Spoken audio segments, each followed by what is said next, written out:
അപ്പോൾ ഇനി അടുത്ത് നമ്മൾ നോക്കാൻ പോകുന്നത് ലിവർ സിറോസിസ് ആണ്. ലിവർ സിറോസ് എന്ന് പറഞ്ഞാൽ end stage of liver disease. ഏതൊരു ലിവർ ഡിസീസിൻ്റെയും അതിൻ്റെ എൻഡ് സ്റ്റേജ് ആയിട്ട് വരുന്ന ഒരു ഡിസീസാണ് ലിവർ സിറോസിസ്. അതെന്തോന്ന് വെച്ചാൽ നമ്മുടെ healthy tissues non healthy tissues ആയിട്ട് മാറും, അല്ലെങ്കിൽ സ്കാർ ഫോർമേഷൻ ഉണ്ടാകും. അതിനാണ് എന്ത് പറയുന്നത്, ലിവർ സിറോസിസ് എന്ന് പറയുന്നത്. ഇനി അതെങ്ങനെയൊക്കെ വേണമെന്ന് നമുക്ക് നോക്കാം.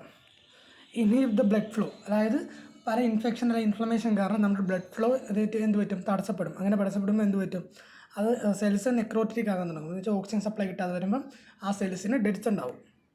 Inability of the liver to process nutrients, hormones and etcetera. എന്ന് വെച്ചാൽ ലിവറിൻ്റെ ആ ഒരു എബിലിറ്റീസിനൊക്കെ ഓരോ പ്രശ്നങ്ങളുണ്ടാകും. നമുക്ക് ലിവറിൻ്റെ ഒരു നോർമൽ പ്രോസസ്സ് ചെയ്യാൻ ലിവറിന് പറ്റത്തില്ല. നെക്സ്റ്റ് നമുക്ക് സ്റ്റേജസ് നോക്കാം. ഫസ്റ്റ് സ്റ്റേജാണ് മിനിമൽ സ്കാരിങ് സ്റ്റേജ്. ഈ ഒരു സ്റ്റേജിൽ മിനിമം ആയിട്ടുള്ള ലോസ് അല്ലെങ്കിൽ മിനിമം ആയിട്ടുള്ള ഡിസ്ട്രക്ഷൻസേ ഉണ്ടാകത്തുള്ളൂ. നെക്സ്റ്റ് ആണ് സിഗ്നിഫിക്കൻറ്റ് സ്കാരിങ് സ്റ്റേജ്. എന്ന് വെച്ചാൽ മിനിമം സ്റ്റേജിനെക്കാട്ടി കുറച്ചും കൂടെ കൂടുതൽ ഡിസ്ട്രക്ഷൻസ് അല്ലെങ്കിൽ അബ്നോർമാലിറ്റീസ് നമുക്ക് കാണാൻ പറ്റും. സിവിയർ ഫൈബ്രോസിസ് എന്ന് വെച്ചാൽ ഫൈബറസ് പ്ലേറ്റിംഗ് കാണാൻ പറ്റും. അതുപോലെ തന്നെ സ്കാർ ഫോർമേഷൻ കൂടുതലായിരിക്കും. നെക്സ്റ്റ് ആണ് അഡ്വാൻസ് സ്കാരിങ്. ഈ ഒരു സ്റ്റേജിൽ സ്കാരിങ് കുറച്ചും കൂടെ അഡ്വാൻസ് സ്റ്റേജിലായിരിക്കും. ഇനി നമുക്ക് അതിൻ്റെ കോസസ് നോക്കാം. Main causes include over alcohol use ആൾക്കാർക്കാണ് ഇത് കൂടുതൽ ലിവർ സിറോസിസ് കാണുന്നത്. പിന്നെ ഹെപ്പറ്റൈറ്റിസ് ബി ആൻഡ് സി ഒരു കോമൺ കോസാണ്. പിന്നെ നോൺ ആൽക്കഹോൾ ഫാറ്റി ലിവർ എന്ന് വെച്ചാൽ ആൽക്കഹോൾ യൂസ് ചെയ്യാത്തവർക്കും ഇതുപോലെ ഫാറ്റി ലിവർ ഉണ്ടെങ്കിൽ അവർക്ക് ഇത് വരാനുള്ള ചാൻസ് ഉണ്ട്. നെക്സ്റ്റ് നമ്മൾ നോക്കുന്ന പാത്തോഫിസിയോളജി എന്ന് വെച്ചാൽ ഡ്യൂ ടു എത്തിയോളജിക്കൽ ഫാക്ടേഴ്സ്, ഇതുപോലെ നേരത്തെ പറഞ്ഞ ആൽക്കഹോളിസം ഇതുപോലെ ഫാക്ടേഴ്സ് കാരണം ഡിസ്ട്രക്ഷൻ ഓഫ് ദ ഹെപ്പാറ്റോസൈറ്റ്, നമ്മുടെ ലിവർ സെൽസിനെയാണ് ഹെപ്പാറ്റോസൈറ്റ് എന്ന് പറയുന്നത്. അതിന് ഡിസ്ട്രക്ഷൻ ഉണ്ടാവും.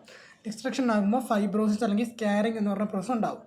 അങ്ങനെ ഉണ്ടാകുമ്പോൾ എന്ത് പറ്റും, ബ്ലഡ് ഫ്ലോ ഒബ്സ്ട്രക്റ്റ് ചെയ്യും. എന്ന് വെച്ചാൽ നമ്മുടെ ബ്ലഡ് ഫ്ലോ കിട്ടത്തില്ല, അപ്പോൾ നമുക്ക് വേണ്ട ഓക്സിജൻ കിട്ടത്തില്ല.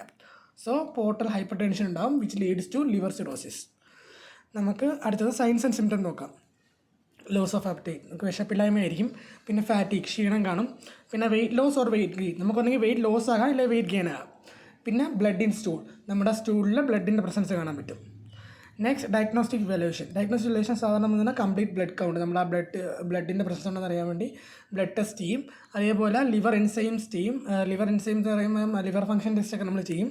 അതുപോലെ screening test, x-ray, CT scan അതൊക്കെ ചെയ്യും. അതുപോലെ ലിവർ ബയോപ്സി, എന്തെങ്കിലും ക്യാൻസറോ ട്യൂമറോ പ്രസൻസ് ഉണ്ടോ എന്ന് അറിയാൻ വേണ്ടി ലിവർ ബയോപ്സിയും ചെയ്യും.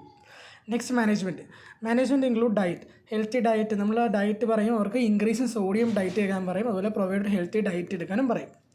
അടുത്തത് അതിൻ്റെ മെഡിക്കേഷൻ മാനേജ്മെൻറ്റ് ഇൻക്ലൂഡ് സ്പൈറോണോലാക്ടോൺ ആൻഡ് ഫൂറോസെമൈഡ്. ഇത് രണ്ട് ഡയോറിറ്റിക്സ് ആണ്. അതിൻ്റെ ഡയോറിറ്റിക്സ് നടത്താൻ വേണ്ടി കൊടുക്കുന്നതാണ്. അതുപോലെ കോട്രിമോക്സോൾ നമുക്ക് കൊടുക്കാൻ പറ്റും.